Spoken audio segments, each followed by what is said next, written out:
Tuhan Yesus Kristus. Malam ini renungan saya berjudul Never Give Up. Saudara-saudara, kalau kita lewat jalan tol, pernah nggak kita lihat di belakang baknya truk itu ada gambaran Pak Harto? Ngomongnya apa? Piye kabare? Enak zamanku toh? Ini menunjukkan apa, saudara-saudara? Ini menunjukkan kalau semakin mendekati hari kedatangan Tuhan, itu zaman semakin sulit. PHK di mana-mana. Yang kita tahu juga resesi sudah terjadi di mana-mana. Biaya hidup tinggi, biaya sekolah juga mahal. Nah, bagaimana kita sebagai orang Kristen? Apakah ada cara-cara untuk bertahan, untuk menghadapi kesulitan tersebut? Nah, saya ambil satu kisah. Kisah ini bisa kita pelajari cara-cara bertahan dalam menghadapi kesulitan. Saya ambil dari Markus 2 ayat 1 sampai 12. Mari kita buka Alkitab kita. Mari kita baca bersama-sama. Saya akan membacakan ayat ganjil dan saudara-saudara akan membacakan ayat yang genap. Nanti ayat 11 dan 12 kita baca bersama-sama. Kemudian sesudah lewat beberapa hari, waktu Yesus datang lagi ke Kapernaum, tersiarlah kabar bahwa Dia ada di rumah. Maka datanglah orang-orang berkumpul sehingga tidak ada lagi tempat, bahkan dibuka pintu pun tidak, sementara Ia memberitakan firman kepada mereka. Ada orang-orang datang membawa kepadanya seorang lumpuh, digotong oleh 4 orang. Tetapi mereka tidak dapat membawanya kepadanya, karena orang itu berbatu sekali. Membuka atap yang di atasnya. Sesudah terbuka, mereka menurunkan tilam 4 orang lumpuh itu balik. Ketika Yesus melihat iman mereka, berkatalah Ia kepada orang lumpuh itu, "Hai anakku, dosamu sudah diampuni." Kepadamu, ayat 11 dan 12. Kepadamu kukatakan, bangunlah, angkatlah tempat tidurmu dan pulanglah ke rumahmu. Dan orang itu pun bangun, segera mengangkat tempat tidurnya dan pergi keluar di hadapan orang-orang itu, sehingga mereka semua takut, lalu memuliakan Allah. Katanya, yang itu belum pernah kita lihat. Saudara-saudara, dari kisah ini kita dapat belajar bagaimana cara bertahan dalam kesulitan. Yang pertama yaitu melihat Yesus sebagai sumber pengharapan. Seperti orang lumpuh ini, ketika terdengar kabar bahwa Yesus kembali lagi ke Kapernaum setelah Yesus mengusir setan dan menyembuhkan orang sakit, orang lumpuh ini jadi memiliki harapan. Dia melihat Yesus sebagai sumber pengharapan kalau dia bisa sembuh kalau dia bertemu dengan Yesus. Apa arti dari pengharapan? Pengharapan adalah suatu keyakinan bahwa sesuatu yang baik akan terjadi di masa depan. Hanya dengan berharap kepada Yesus, kita yakin sesuatu yang baik pasti akan terjadi di masa depan, meskipun kita nggak tahu, kita nggak bisa melihat itu sekarang. Yang kedua, yaitu iman. Seperti yang dikatakan sebelumnya di ayat 5. Melihat iman mereka, Yesus berkata, "Hai anakku, dosamu diampuni." Apa itu iman?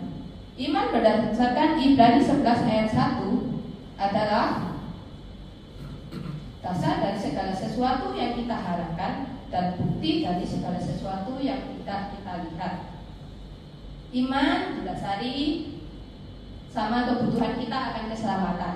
Karena kita tahu kita tidak dapat menyelamatkan diri kita sendiri. Kita ini berdosa, kita ini pantas binasa. Tapi karena iman, Tuhan menyelamatkan kita. Iman menyelamatkan jiwa kita. Karena itu Yesus berbicara, "Anakku, dosamu diampuni." Kalau ada kesembuhan yang terjadi, itu anugerah dan itu Tuhan mau. Jadi bukan berarti orang yang nggak sembuh, dia nggak punya iman ya. Bukan berarti seperti itu. Kalau memang orang itu tidak sembuh, kita percaya Tuhan punya rencana yang lebih indah buat orang itu. Yang ketiga yaitu memiliki teman. Tadi kita sudah baca di kisah orang lumpuh ini, dia digotong oleh 4 temannya. Kita harus memiliki teman yang bisa membangun karakter diri kita. Jangan teman yang menjerumuskan. Kita harus punya teman yang baik, yang mempunyai visi misi yang sama kita, yang bisa membangun hubungan baik kita, yang membuat kita menjadi lebih baik dari sebelum-sebelumnya. Dan yang keempat yaitu perbuatan atau bertindak. Sebab iman tanpa perbuatan pada hakikatnya adalah mati. Jadi kita tahu kalau cuma kita beriman saja tapi kita diam-diam saja, mukjizat gak bisa terjadi begitu aja ya. Kalau kita pengen kaya, kita nggak kerja, cuma tidur-tiduran, uang nggak jatuh dari langit ya. Dan itu saudara-saudara, cara-cara bertahan dalam kesulitan. Ada suatu quote dari Winston Churchill dengan quote-nya never, never, never give up. Siapa sih Winston Churchill ini? Winston Churchill ini Perdana Menteri Inggris. Pada masa pemerintahannya terjadi Perang Dunia Kedua. Saat itu Inggris sedang dijajah oleh Nazi dan Jerman yang terkenal dengan kekuatan militernya. Winston Churchill ini tidak menyerah begitu saja. Dia selalu menginspirasi rakyatnya agar rakyatnya ini tidak pernah menyerah. Meskipun saat itu kelihatannya tidak ada harapan, tapi Winston Churchill ini percaya hanya dengan kegigihan dan ketekunan mereka pasti beroleh kemenangan.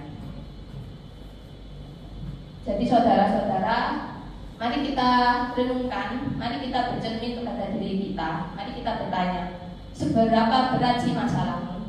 Seberapa besar beban yang kamu pikul? Jawabannya, jangan lihat seberapa besar masalah itu, tapi lihatlah kita punya Allah yang luar biasa, Allah yang besar. Jadi kesimpulannya apa? Cara-cara bertahan untuk menghadapi kesulitan hidup yang pertama yaitu memiliki Yesus sebagai sumber pengharapan kita. Yang kedua yaitu mengandalkan Yesus sebagai sumber kekuatan kita. Yang ketiga yaitu memiliki iman percaya bahwa Ia turut bekerja dalam segala hal untuk mendatangkan kebaikan bagi kita. Yang keempat yaitu memiliki teman untuk dapat berbagi suka dan duka. Dan yang terakhir yaitu terus berusaha, tidak menyerah dengan keadaan. Ingatlah 1 Korintus 10 ayat 13 berbunyi, pencobaan-pencobaan yang kamu alami ialah pencobaan-pencobaan biasa yang tidak melebihi kekuatan manusia. Sebab Allah setia, dan karena itu Ia tidak akan membiarkan kamu dicobai melampaui kekuatanmu. Pada waktu kamu dicobai, Ia akan memberikan kepadamu jalan keluar sehingga kamu dapat menanggungnya. Terima kasih, selamat malam, Tuhan memberkati.